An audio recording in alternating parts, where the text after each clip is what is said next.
বাংলাদেশে ৩০০ এমপি সামনে নির্বাচিত হবে যদি নির্বাচন হয়। আর নির্বাচন আমরাও চাই, কিন্তু সংস্কারের মাধ্যমে চাই।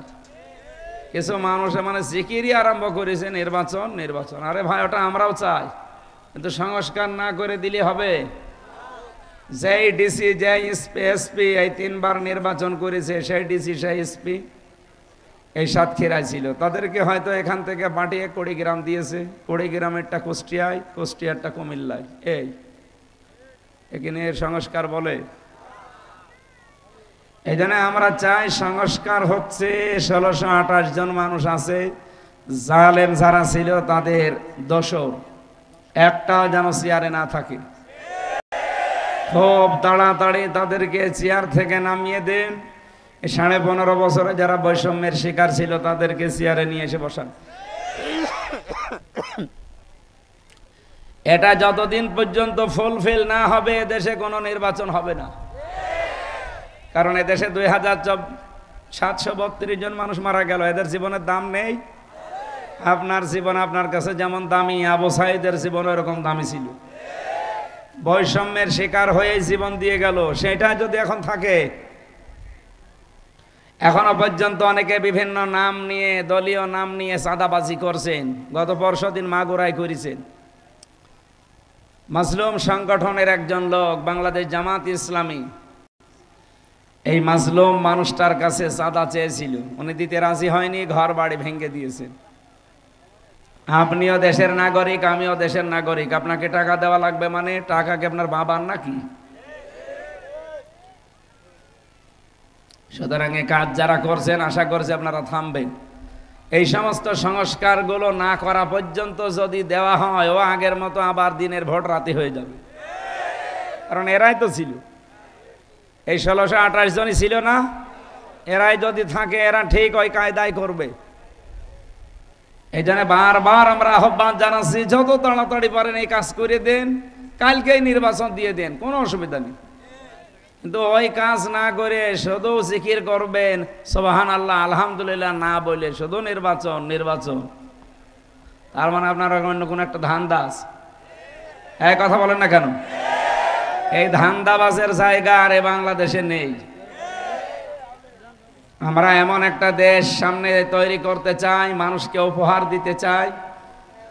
এদেশে ৩০০ এমপি যদি নির্বাচন করে, ১৫১ জন আমরা এমন বানাবো যারা কোরআন বুকে নিয়ে সংসদে যেতে পারে।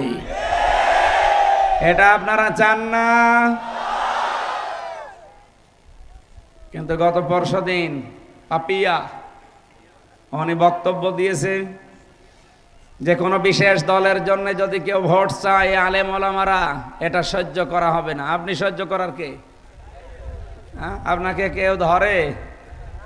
কোথায় ছিলেন এই ১৭ বছর? আপনি একটা বালুর টিরাক নড়াতে পারেন না, আর বড় বড় কথা বলেন আপনারা।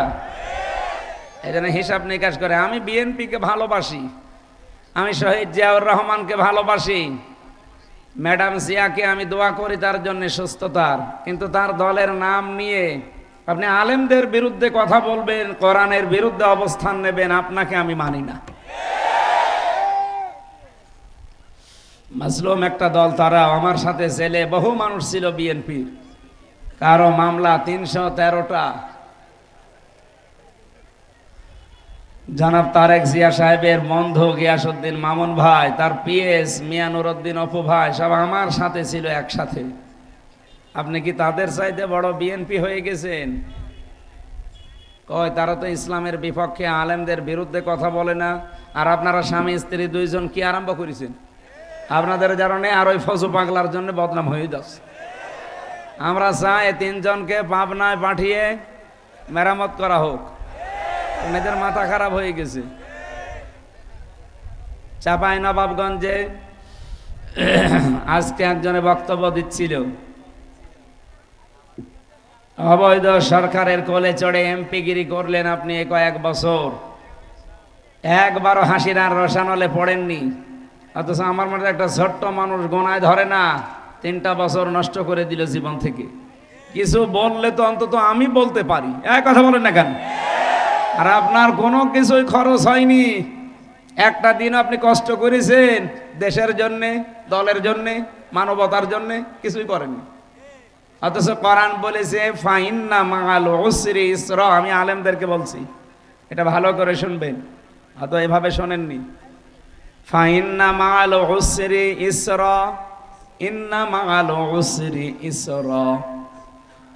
এখানে আল্লাহ উসরুন শব্দটা দেওয়ার আগে আলিফ লাম দিয়েছেন, এর আগে মা আছে, এর আগে ইন্না আছে, কিন্তু এর একেবারে শেষ শব্দ যেটা দেখবেন ইসরা, এর আগে আলিফ লামও নেই, মাও নেই, ইন্নাও নেই। কোনদিন ভেবেছেন আয়াতটা নিয়ে? সে জন্মের পর থেকে তো এটা আমরা নামাজে পড়ি, আলাম নাস রাহলাকা সাদরাকা ওয়া ওয়াদানা আনকা বিজরাকাল্লাযী আনকাদা যাহরাক ওয়া রাফা'না লাকা যিকরাক ফাইন্না মা'আল উসরি ইসরা। আল্লাহ গ্যারান্টি দিচ্ছেন, এই পৃথিবীতে কেউ যদি একটা কষ্ট সহ্য করে,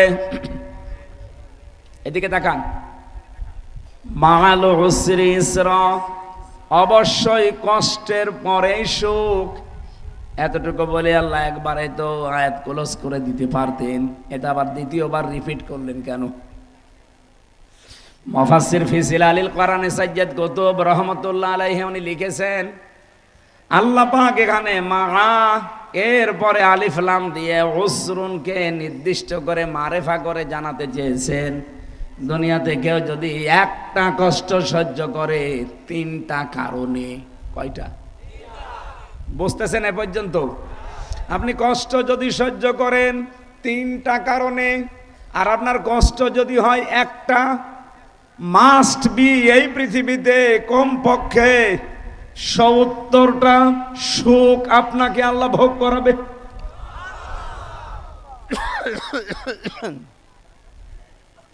কি বুঝলেন এ পর্যন্ত দিয়ে বলেন তো? এই 15.5 বছরে আমরা যারা এদেশে হয় আল্লাহর জন্যে, না ইসলামের জন্যে, নাই মানবতার জন্যে কষ্ট যারা সহ্য করেছি একটা, অবশ্যই কোরআনের আয়াত অনুযায়ী সামনে আমাদের এক একটা কষ্টের জন্য 70টা কল্যাণ, সুখ, শান্তি অপেক্ষা করছে। এগুলো আগে আমরা পাবো, তারপরে আমাদের মরণ হবে। যারা পাবে না দুনিয়াতে, তাদেরকে আল্লাহ আখিরাতে আরো বেশি দেবে বিগয়রি হিসাব। পক্ষান্তরে আর একটা আয়াত দেখেন, পরের আয়াত আল্লাহ যে রিপিট করলেন এই কারণেই মুফাসসির লিখেছেন, আল্লাহ রিপিট করার 2-1টা কারণ তিনি বর্ণনা দিয়েছেন। 1 নম্বরে, দুনিয়াতে কেউ যদি অবৈধভাবে সুখ ভোগ করে একটা, তাহলে তাকে আমার আল্লাহ দুনিয়া আখিরাত মিলে কমপক্ষে অপমান করবে 70টা। এই 15.5 বছরে অনেকে অবৈধ সুখ 1টা 2টা না, হাজার হাজার পেয়েছে। কে নাম ধরা লাগবে? বিনা কারণে আপনি বিনা ভোটে এমপি হয়ে আবার আনন্দ করতেন। আপনি জানতেন না এটা যে অবৈধ। এই 15.5 বছরে কোনো ভোট হচ্ছে না, আমি এ জালেমার পেছনে থাকবো না, এমপিও হব না, তারপরও আপনি সুখ পাওয়ার জন্যে, সুখটা কি বৈধ না অবৈধ? বলেন, পুরা সুখগুলো অবৈধ। এই অবৈধ সুখ ভোগ করেছেন যারা এই 15.5 বছরে, মনে করেন 5টা, এক একটা সুখের কারণে আপনাকে কষ্ট ভোগ করা লাগবে দুনিয়ায় 70টা। আপনি নিজের থেকে বলেন, 5টা সুখ যদি 15.5 বছরে পেয়ে থাকেন, তাহলে 70 করে হলে 570 কত হয়? এতগুলো দুঃখ দুনিয়ায় আপনি পাবেন, এতগুলো কষ্ট পাবেন, এতগুলো অকল্যাণ পাবেন, এতগুলো ঝামেলায় পড়বেন, এরপরে আপনার মরণ হবে। এই জন্যই তো হাসিনা মরছে না। হ্যাঁ, কারণ যা করেছে 15.5 বছরে অনেক অবৈধ সুখ সে পেয়েছে। সাতক্ষীরায় বুলডোজার দিয়ে বাড়ি ঘর ভাঙতো, আর ওখানে এগুলো দৃশ্য দেখে দেখে আনন্দ করত।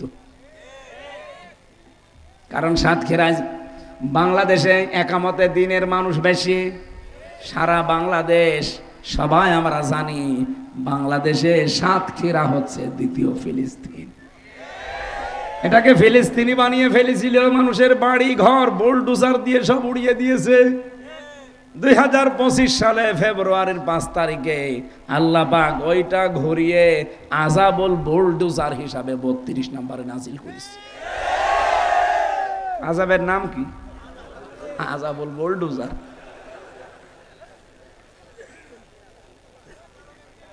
আমি যে কথা বোঝাচ্ছিলাম এই আয়াত দিয়ে, এটা কি আমি আন্দাজে বলছি? কথা বুঝতেছেন? দুনিয়াতে আপনি যদি অবৈধ কোনো সুখ ভোগ করেন, একটা ক্ষতি হবে আপনার দুনিয়ায়। আরো জোরে বলেন।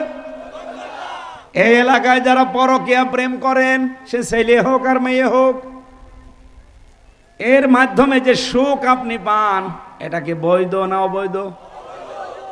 এরকম অবৈধ সুখ পাচ্ছেন কারা? হাত তোলেন তো। না, এখানে আছে আমি জানি।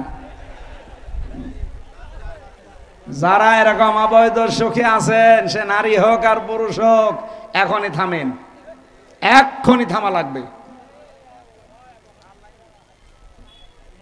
আর যারা বিবাহিতা মেয়েদের সাথে লাইনে আছেন, আপনার তো মানে শাস্তি আরো ডবল হবে।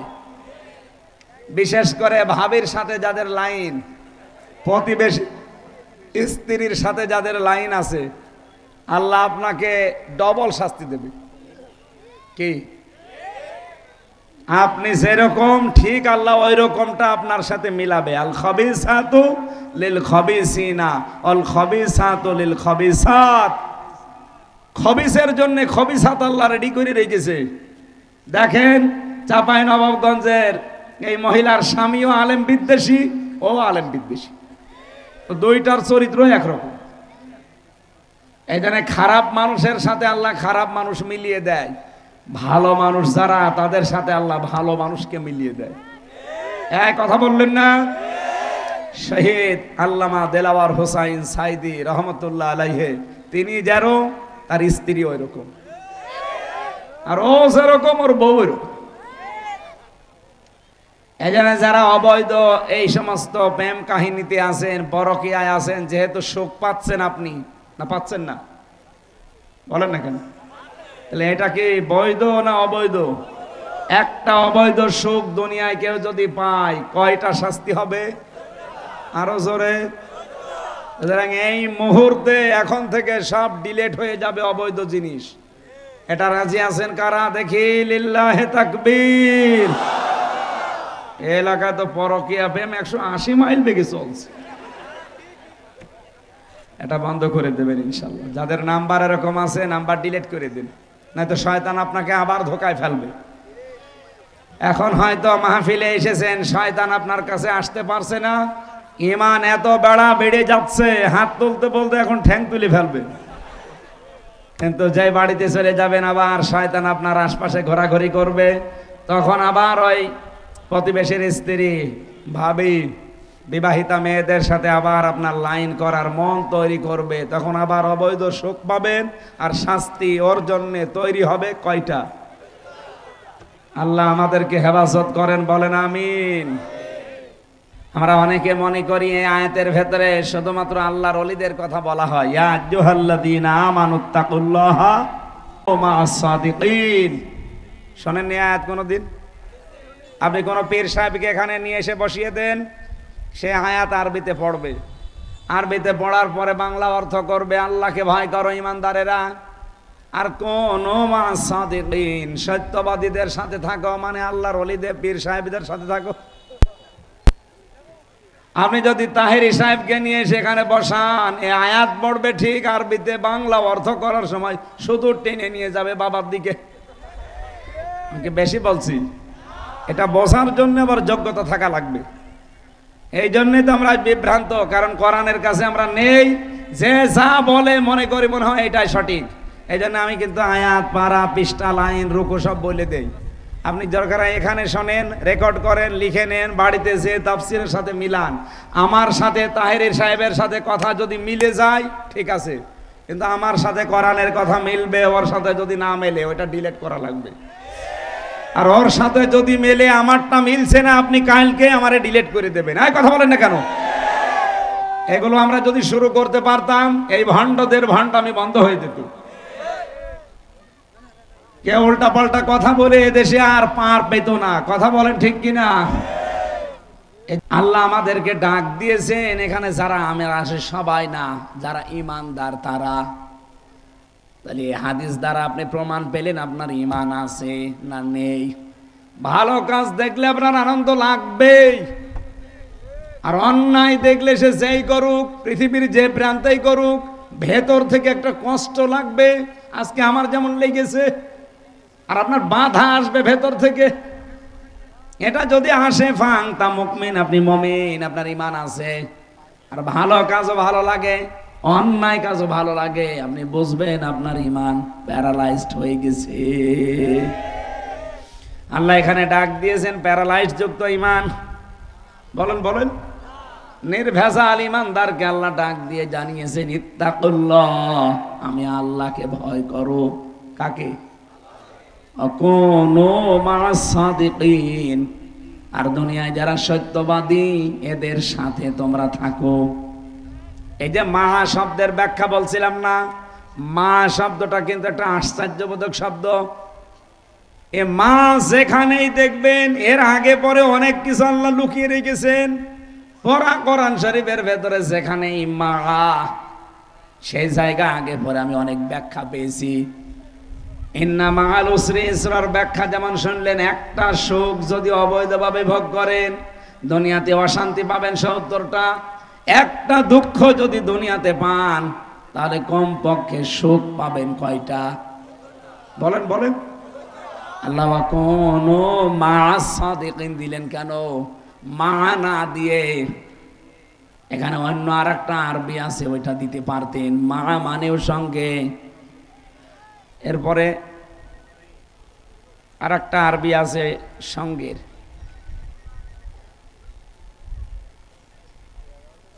সূরা আনফালের ভেতরে আছে। এখানে হাফেজ নেই, 10 নাম্বার পারা, 2 নাম্বার পৃষ্ঠা। হ্যাঁ, এখানে মা আছে।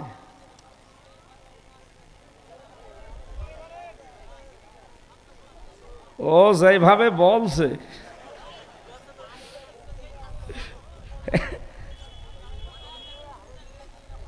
না এই যে পেয়েছি ভাই। আল্লাহ রাব্বুল আলামিন বলেন,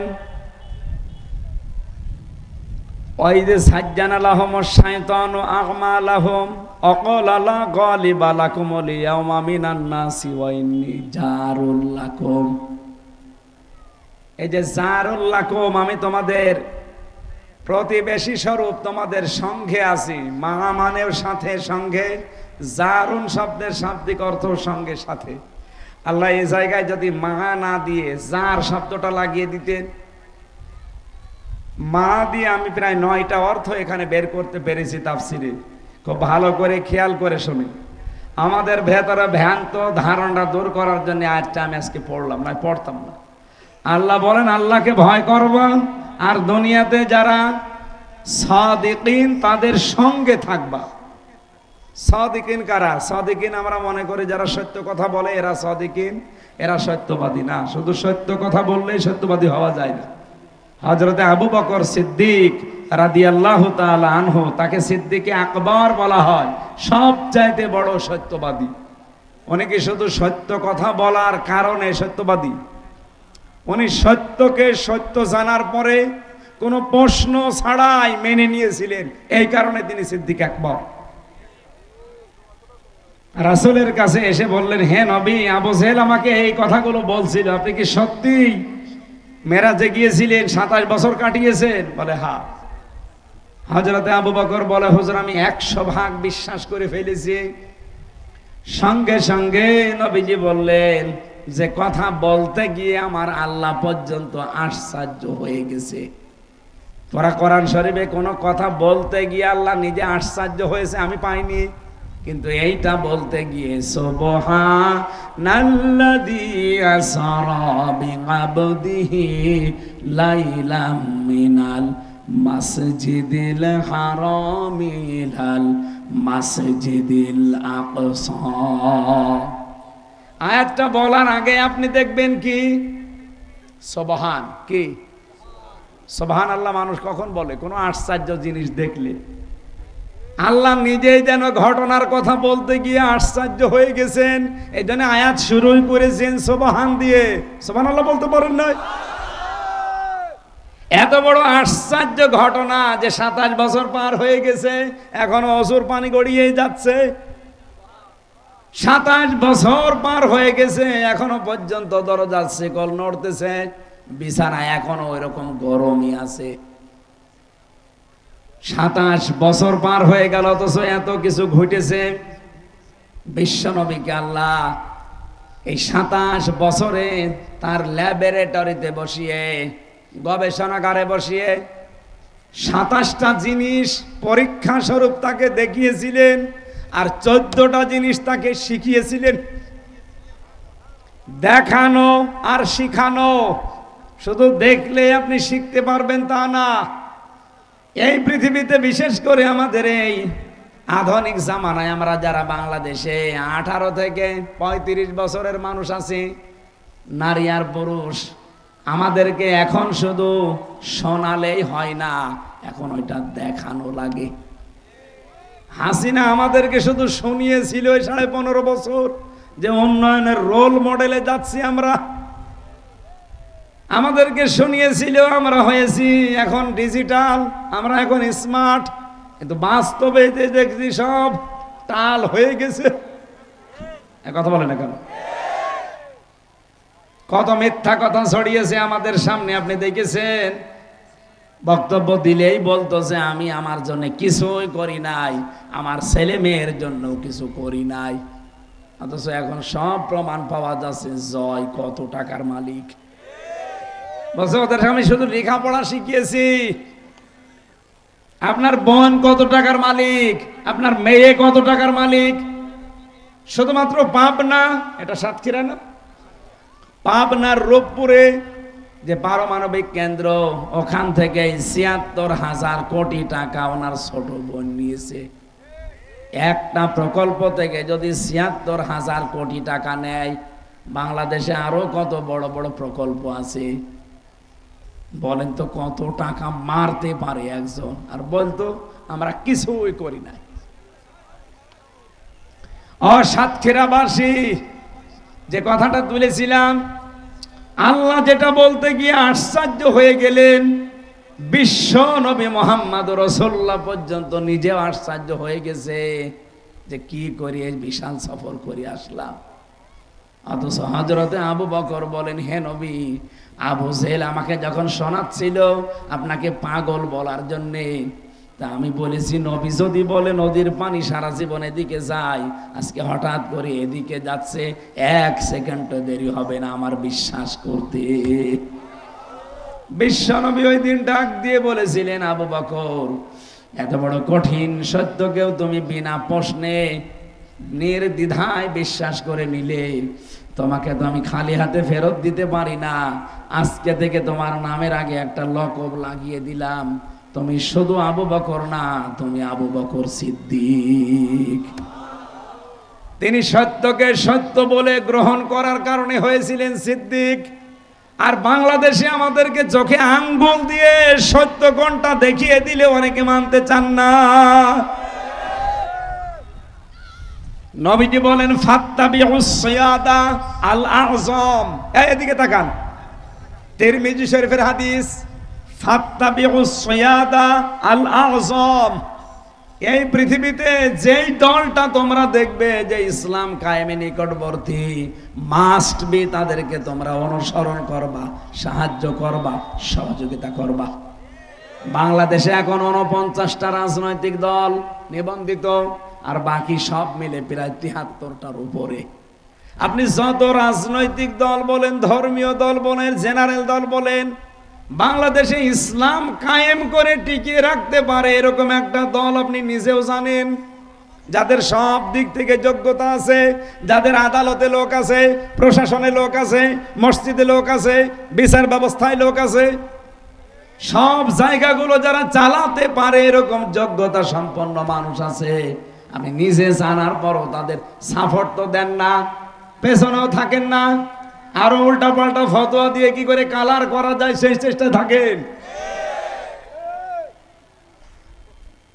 এমনকি নরেন্দ্র মোদী এবং ডক্টর মোহাম্মদ ইউনূস এই দুইজনের যে বৈঠক ছিল আপনারা দেখেছেন, এবং বাংলাদেশের একজন সচিব এবং ভারতের একজন মন্ত্রী, এই দুইজনের একটা গোপন বৈঠক ছিল।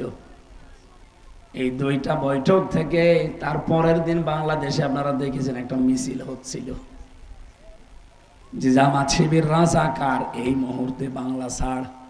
7.5 মাসে তো এটা শুনলাম না, হঠাৎ করে 8 মাসের মাথায় এখন এ কথা।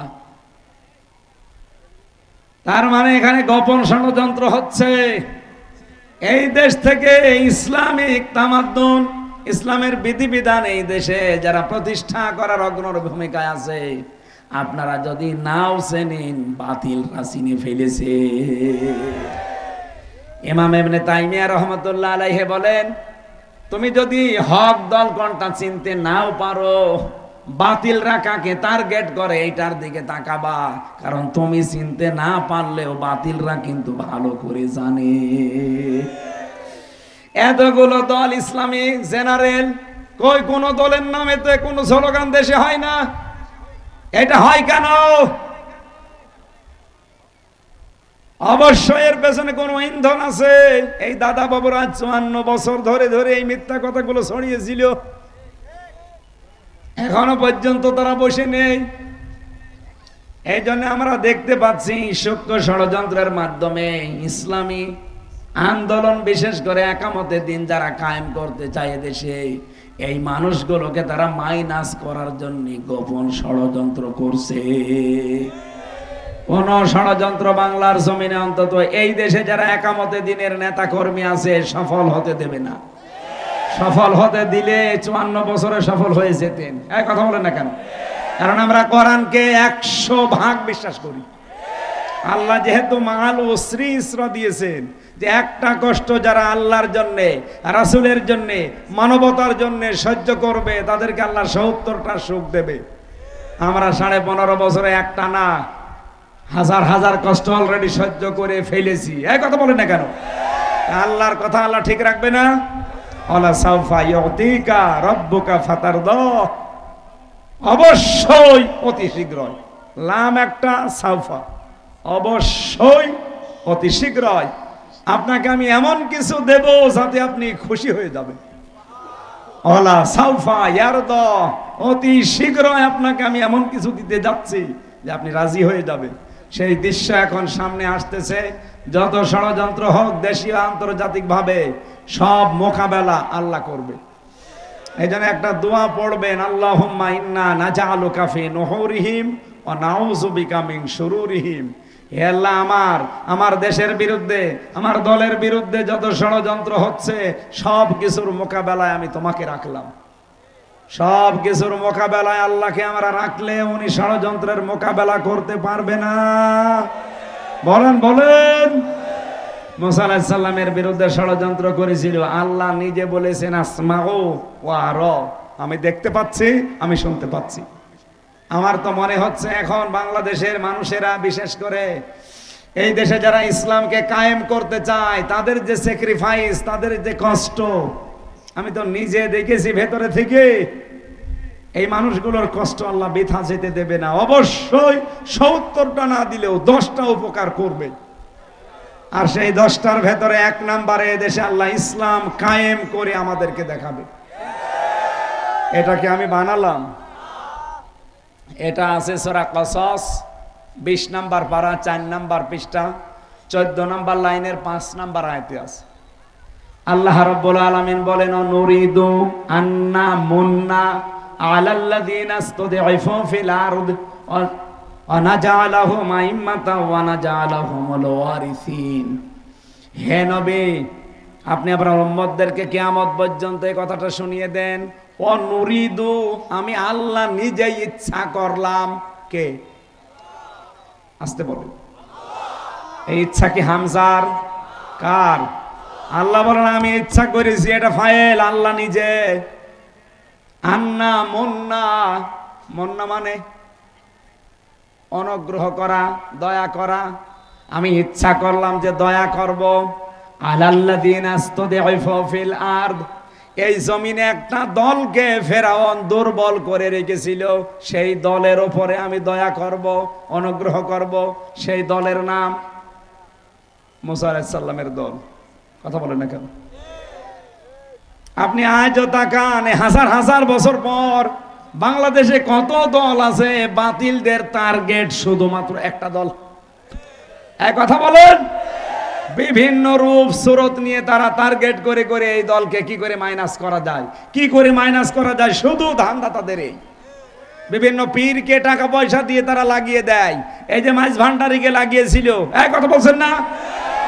আরো বিভিন্ন মানুষকে তারা লাগায়, একটাই টার্গেট।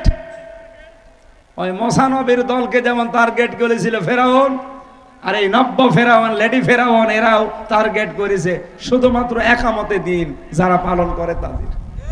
আল্লাহ বলেন না জাআলাহুম আইম্মাতান, আমি প্রথম ইচ্ছা করলাম তাদেরকে আমি জমিনের নেতা বানাবো। আগস্টের 5 তারিখের পর থেকে 8 মাস 1 দিন হয়েছে, আপনি তাকান, সারা বাংলাদেশে এখন ইসলামপন্থীরাই নেতৃত্ব দেওয়ার যোগ্য। কারণ নেতৃত্ব দিতে হলে যে গুণাবলীগুলো লাগে সবগুলো এখন তাদের ভেতরে পাওয়া যায়। আর যারা জোর করে নেতা হতে চায়, তাকান তাদের দিকে, বিভিন্ন বদনাম তাদের ঘাড়ে। বলে চাঁদাবাজি না করলে খাবো কি? আপনি কি আমার চাইতে বেশি জুলুম নির্যাতনের শিকার হয়েছেন? বলেন, আপনি আর কি পেয়েছেন এই 15 বছরে? 15.5 বছরের ভেতরে আমার নিজের বাড়িতে আমি ঢুকতে পারি নাই। বাড়ি যাওয়ার আগেই 8 জন 10 জন পুলিশ যে বসে থাকে। আরে ভাই, আমি জানি না যে কখন বাড়ি আসবো, আপনারা জানেন কি করে? বলছে মোবাইল ট্যাগ করি। আমি বাড়ি যাই আমার মা বাবার সাথে দেখা করার জন্য, গ্রামের বাড়ি হালসা, কুষ্টিয়া। ওরা আগে যেয়ে বসে থাকে। কি করতে এসেছেন? এখন আর তো সত্য কথা বলা যাচ্ছে না, তখন বলে যে হুজুর পাহারা দিতে। ওরে শয়তান, আমি কি হয়ে গেছি যে আমার পাহারা দেওয়া লাগবে? এই করে করেই তো 2021 সালে এসে বলছে চলেন। কোথায়?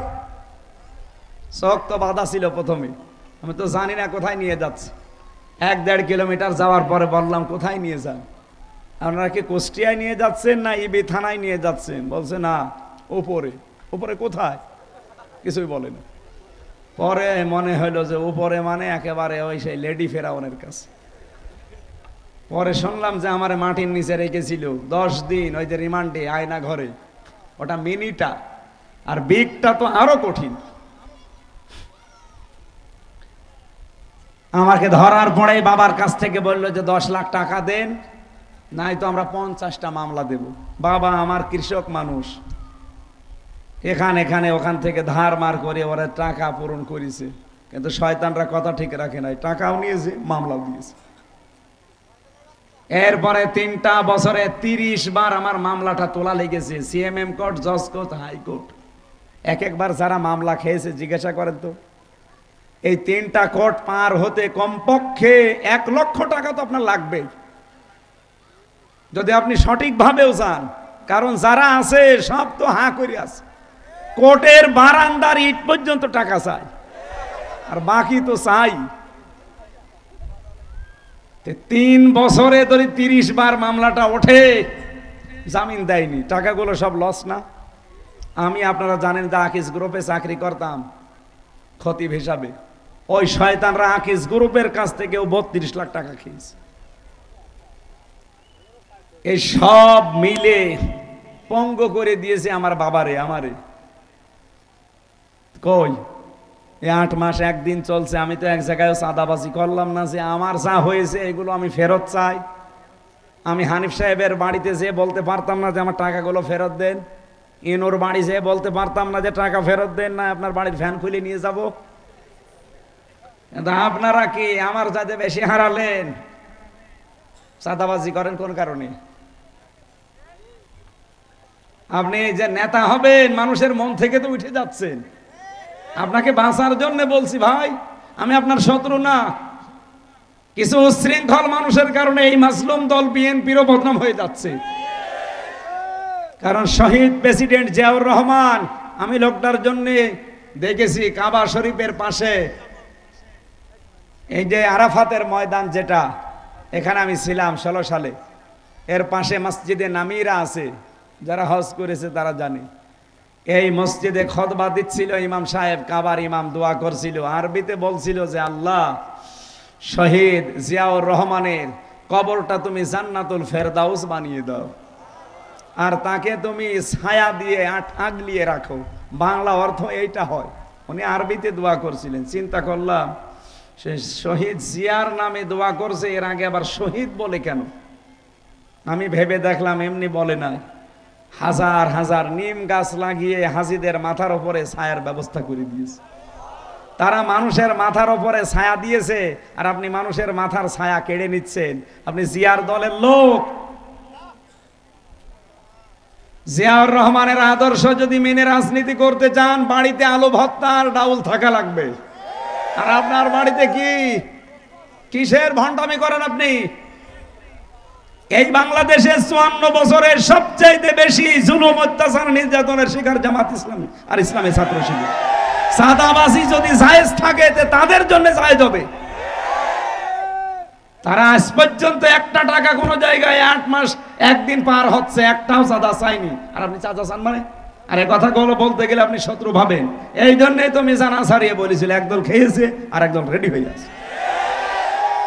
ওরা বলে যে আমাদেরকে বলে নাই, বলেছে কারে? আমি মালয়েশিয়া ছিলাম কয়েকদিন আগে, মিজান ভাইয়ের সাথে ছিলাম। বললাম যে ভাই আপনি কি ওদেরকে বলেছিলেন? বলছে না, আমি ওদের বলবো কেন, আমি সবাইকে উদ্দেশ্য করে বলেছি, কিন্তু ওরা মনে হয় এই কাজ করে, এই জন্য নিজের গায়ে টেনে নিয়েছে। আমার ভাইরা এই জন্য বন্ধ করেন ভাই এটা। আর আমরা এটা সহ্য করব না, চাঁদাবাজি করব না, করতেও দেব না। এর জন্য যদি আবার আরেকটা আগস্ট মাস লাগে, আবার আগস্ট তৈরি হবে সামনে। এটা তো চলছে March, April, June, July, August, আর মাত্র 2.5 মাস আছে। কথা বলেন না কেন? অন্যায় অবৈধ জিনিস বন্ধ করার জন্য এতগুলো মানুষ জীবন দিল। আবারও যদি ওইটা তৈরি হয়, আবার আগস্ট আসতেছে। আর আগস্ট আসলেই তো কিছু না কিছু হয়। কথা বলেন না কেন? এই জন্য আপনারা সাবধান থাকবেন, সচেতন হবেন, নিজেরা সাবধান হন। যে জিনিস আপনার না, জোর করে যদি আপনি মালিকানা দাবি করেন, দখল করেন, আপনি কোথায় যাবেন? বলেন বলেন। আর কারো কোনো কথার দরকার আছে এখানে? এত সহজ ভাবে বলার পরেও মানুষের চরিত্র সংশোধন হয় না। ও আরো আমার উপরে রাগ করে, বেশি বোঝে হুজুর। আরে বেশি বোঝে না, বেশি আল্লাহ বুঝিয়েছে। আমার ভাইরা, আয়াতের যে পয়েন্টটা আমি তুলেছিলাম, সত্যবাদী হওয়ার জন্য সত্যকে সত্য জানার পরে আপনাকে নির্দ্বিধায় মেনে নেওয়া লাগবে। আল্লাহ বলেন আমার অনুগ্রহ, আমার দয়া, আমার অনুকম্পা ওই দলের বিরুদ্ধে যারা নির্যাতিত, অত্যাচারিত, জুলুমের শিকার ছিল, আমি চাচ্ছি যে তাদেরকে জমিনের নেতা বানিয়ে দেব। ওয়ানাজআলাহুমুল ওয়ারিসিন, আর এই জমিনে তাদেরকে আমি আল্লাহ ওয়ারিস বানিয়ে দেব। কেন বানাবো জানো? অনুমাক্কিনা লাহুম ফিল আরদি, আমি জমিনের শাসন ক্ষমতাও তাদেরকে দিয়ে দেব। এই জমিনে তাদেরকে আমি প্রতিষ্ঠা দান করব। ও নুরিয়া ফিরআউনা ওয়া হামানা ও জুনুদাহুমা মিনহুম মা কানু ইয়াহজারুন। ফেরাউন, হামান আর তার সৈন্যবাহিনী দলের লোকদের আমি আল্লাহ দেখাতে চাই, যাদেরকে নিয়ে তোমরা সবচাইতে বেশি ভয় পেতে, আতঙ্কে থাকতে, তাদেরকে আমি জমিনের ক্ষমতা দিয়ে আমি আল্লাহ তোমাদেরকে দেখাবো। যেহেতু আল্লাহর ঘোষণা ছিল ওয়ালা সাওফা ইউতিকা রাব্বুকা ফাতারদা, হে নবী আমি এমন কিছু অতি শীঘ্রই আপনাকে দেব যে আপনি খুশি হয়ে যাবেন। সেইটাই আয়াতের দিকে তাকিয়ে আমি দেখতে পাচ্ছি। আগস্টের 5 তারিখের আগে বাংলাদেশে মাত্র 100 জনের 15 জন বলতো ইসলাম আমরা চাই, তার ভেতরে আরিফিন একজন। অথচ এখন আমরা 8 মাসের ব্যবধানে 100 জনের 66 জন মানুষ বলছে আমরা এদেশে ইসলাম চাই। গোবিন্দ পরামানিক পর্যন্ত হিন্দু না, এই গোবিন্দ পরামানিক সেই দিন বলেছে, বাংলাদেশে যদি ইসলাম আসে, বিশেষ করে জামাত ইসলামী ক্ষমতায় আসে, এদেশে আমরা সবাই সবচাইতে বেশি নিরাপদে থাকবো। সম্মানিত ভাইরা, আপনারা ভুল বুঝবেন না, আমি রাজনৈতিকভাবে একটা দল করি ঠিক আছে, কিন্তু এখন এখানে এসেছি আমি সবার জন্যে, কোরআন শরীফ যেমন সবার জন্যে, কোরআনের আলেমও সবার জন্যে। আপনি যদি কিছু নিতে পারেন, সত্যকে সত্য জানার পরে আপনাকে আবু বকরের মতো বিনা প্রশ্নে নির্দ্বিধায় মেনে নেওয়া লাগবে। আর এদের সাথে থাকার নির্দেশ কার? আরো জোরে বলেন। সত্যবাদী শুধু সত্য কথা বললেই হয় না, সত্যকে সত্য জানার পরে যারা মেনে নিতে পারে প্রশ্ন ছাড়া নির্দ্বিধায়। আমি যে প্রমাণগুলো দিলাম, বাংলাদেশে আপনি যাই মনে করেন, সত্যের উপরে টিকে থাকার মতো দল কিন্তু একটাই। বলেন। এরপরেও যদি কেউ সত্যের সাথে থাকতে না চান, আপনাকে আল্লাহ হেদায়েত দেবে না। আমাদের জাতির পিতা কি? ইব্রাহিম নবী আলাইহিস সালাম, তিনি কিন্তু সত্যকে অনুসন্ধান করছিলেন। কি কথা বললেন না? তিনি কখনো সূর্যকে, কখনো চন্দ্রকে, কখনো তারকাকে দেখে বলছিলেন এইটাই আমার রব।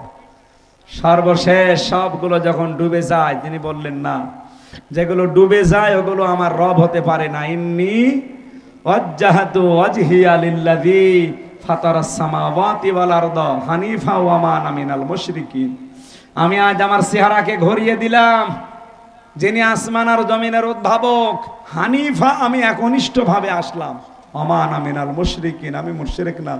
সুতরাং সেই সময় এখন এসে গেছে, সত্যকে উনি উদ্ঘাটন করে নিয়েছিলেন।